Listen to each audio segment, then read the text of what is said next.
اللہ الرحمن الرحیم۔ یہ پہلا سوال ہے، افطار کے وقت کی دعا کون سی صحیح ہے؟ ان الحمد للہ والصلاۃ والسلام علی رسول اللہ وبعد۔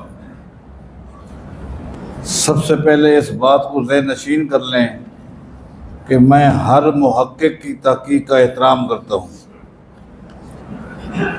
اور اپنے موقف کو حرف آخر نہیں سمجھتا، لیکن جب تک کہ مجھے اپنے موقف کے خلاف کوئی واضح ٹھوس دلیل نہیں ملتی تو میں اس موقف کو نہیں چھوڑتا، کسی دوسرے کے موقف کو نہیں لیتا۔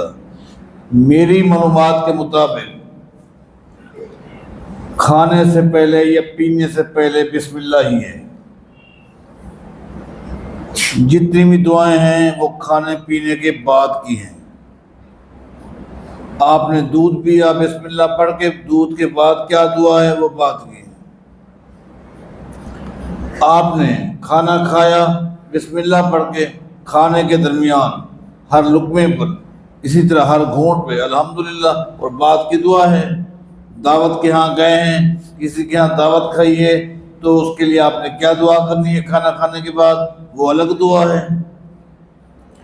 اسی طرح روزہ افطار کرتے وقت بھی میری معلومات کے مطابق روزہ افطار کرنے سے پہلے تو کوئی دعا ہے ہی نہیں۔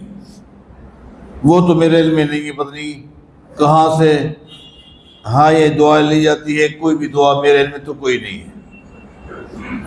روزہ افطار کرنے سے پہلے کی دعا صحیح تو دور کی بات ہے، کسی ضعیف حدیث بھی ثابت نہیں ہے۔ البتہ افطار کے بعد کی جو دعا ہے، دو دعائیں ہیں، ایک میرے نزدیک صحیح ہے اور ایک ضعیف ہے۔ صحیح ہے کہ جب افطار کر لیں پہلے بسم اللہ سے آپ نے روزہ افطار کرنا ہے، اس کے بعد آپ نے دعا پڑھنی ہے ذهب الظمأ وابتلت العروق وثبت الاجر انشاءاللہ، جس کا معنی کیا ہے؟ ذهب الظمأ، پیاس چلی گئی، پیاس چلی گئی۔ یہ بندہ دعا کب پڑھے گا؟ جب کچھ کھا پی لے گا نا جی۔ ذهب الظمأ، پیاس چلی گئی، وابتلت العروق، رگیں تر ہو گئی، یہ بھی کب کہے گا؟ وثبت الاجر انشاءاللہ، اللہ نے چاہا تو اجر بھی ملے گا انشاءاللہ۔ یہ حدیث ہے اور صحیح ہے، اور یہ دعا روزے کے افطار کے بعد کی ہے۔ جو ساتھی روزے کے افطار سے پہلے کی ایک دعا بتاتے ہیں اللہم لک صمت وعلی رزقک افطرت، یہ دعا اگرچہ ضعیف ہے، اسی لیے امام ابو داؤد نے اس کو مراسیل کے اندر ذکر کیا ہے، یعنی مرسل روایت ہے، اور مرسل ضعیف حدیث کی ایک قسم ہوتی ہے۔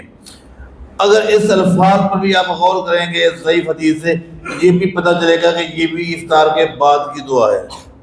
اللہم لک صمت، اے اللہ میں نے تیرے لیے روزہ رکھا تھا، وعلی رزقک افطرت، اور تیرے دیے ہوئے رزق پر میں نے افطار کیا، کرتا ہوں نہیں، افطرت یہ ماضی کا صیغہ ہے، وعلی رزقک افطرت،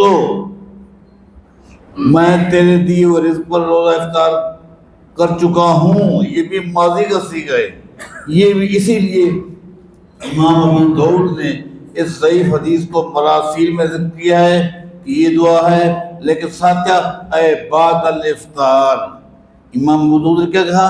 اے بعد الافطار، یعنی یہ بھی دعا پڑھنی ہے تو افطار کے بعد ہی پڑھنی ہے۔ امام ابو داؤد نے خود سنن ابی داؤد کے اندر اس ضعیف حدیث کو اپنی مراسیل میں ذکر کیا ہے، مطلب ہے کہ ضعیف احادیث میں، اور ساتھ ایک اے بعد الافطار، یعنی افطار کے بعد کی ایک یہ بھی دعا ہے جو سندن ضعیف ہے۔